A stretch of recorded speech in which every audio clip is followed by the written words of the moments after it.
Hello dear viewers, today is February 24th, time for our traditional review of events in the Ukrainian war. And now the first traditional video review.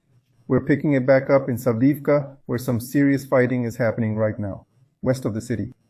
After a brief movement after the liberation of Avdiivka, after the enemy fled from Avdiivka, our troops have been attacking for 3 days. Primarily, the enemy's barriers in this region are trying to hold our troops back because the potential here is fraught with heavy losses, but these barriers are quickly being pushed back by our forces. In the meantime, they're trying to suffer as few losses as possible. Primarily, our air force and artillery are operating, and our attack aircraft are already taking up mostly destroyed enemy positions, where the enemy can rarely be found. In fact, in the first 2 days, there were heavy fire attacks. The progress wasn't much, but yesterday our troops moved pretty well, and that too on a wide front. By morning, word came in about our troops' occupation. Lastochino is mopping up in that settlement. Our troops have also taken full command and cleared the steppe, and are moving ahead to Berdichi. And the complete mopping up to the north, going as far as the outskirts of Tonenka, means that the enemy will continue to be pressured there a little further north in the Berdichi area. Our troops are blasting enemy positions hard, so the entire line of defense here in the special operation from Berdichi to Tonenki is now under heavy fire. Again, the barriers he's using as cover here are gradually moving over that line. The enemy is trying to buy time to make his defensive line here as strong as possible. That's what's happening in Avdiivka right now. And something else important is happening a little farther south. Our troops used the aerospace forces yesterday in the Krasnogorka area. The most powerful 1.5-ton glide bombs in their arsenal struck this town.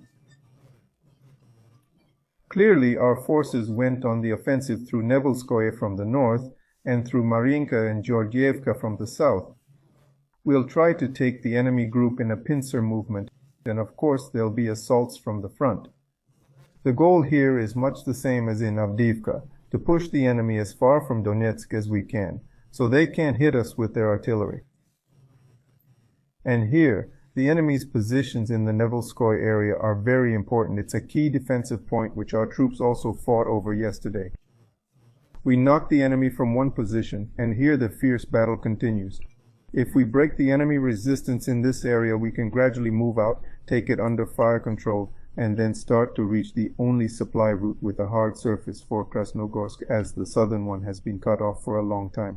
This will complicate logistics for the enemy and make it easier for our assault units to move forward. We're rooting for our boys. Here the front is buzzing just as much to the south. Fighting is already underway between Uglidar and Mariinka. These are the combats we call the battles for Novo Mikhailovka, although it's a broader front. Besides, the enemy, clearly understanding the importance of positions in the region of Pobedi settlement that he lost yesterday, is counterattacking here for the second day. And it's not hard to understand why. Should we manage to hold the Pobeda settlement, better still, advance the offensive somewhat, at least 2 fields south, we'd hang over the rear of the whole grouping of Mikhailovka opponents, and then holding this settlement as well as the neighboring one along Roskovy would make no sense.